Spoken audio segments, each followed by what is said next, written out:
Welcome back to the channel, guys. In this case, the Gma T.50 does of course come with a 3.9 litre naturally aspirated cosworth V12 that redlines at an ear-piercing 12,100 RPMs, making this the highest driving engine to ever be put in a road car, and also the lightest NA V12 to ever be produced, because this only weighs in at 178 kilograms. And of course, the engine is paired to a 6-speed manual, properly reminiscent of the legendary McLaren F1, thereby making this the proper spiritual successor of the legendary McLaren F1. But that's not all, because the steering wheel is also accompanied with paddle shifters, because of course this is not a proper DCT or an AMT transmission in any way, guys, because this in fact is a proper clever feature put in by Gordon Murray himself to just show how user friendly the T50 is. That is very much prominent of the fact that there are literally buttons right where your thumbs go on the steering wheel for the indicators, and the paddles actually have emblems on them, and on the right one you can see the emblem of a horn, thereby showcasing that that is in fact the paddle you have to pull if you want to honk. And on the left one you can see that there is an emblem of a headlight, and that is most likely the dipper light. So that just shows how user friendly and how interactive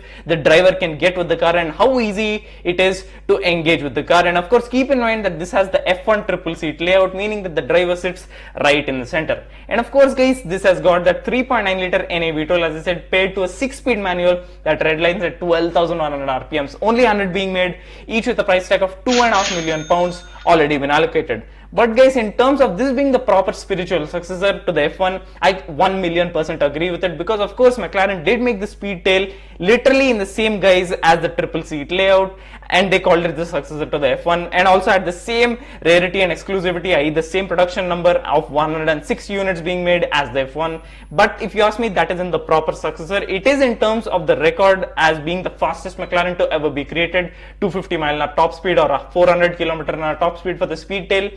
But it only has a twin turbo V8 in the back, i.e. a 4 litre twin turbo V8 to be exact, the triple seat layout of course, but no 6-speed manual. So I thereby don't think that it was a proper successor to the F1, but the Gma T50 definitely takes that mantle, because this has literally been designed by the same man who created the McLaren F1, i.e. Gordon Murray himself, and he started up his own company, Gordon Murray Automotive, and the first car he created was the T50, and this thing was a banger right off the bat, because this came with an NA V12 hooked to a 6-speed manual in this day and age, making this one of the most exhilarating cars to drive of this era. And of course, that engine put out 654 horsepower, and it led the power to the rear wheels, meaning that you could throw this around the corners and have as much fun as you want.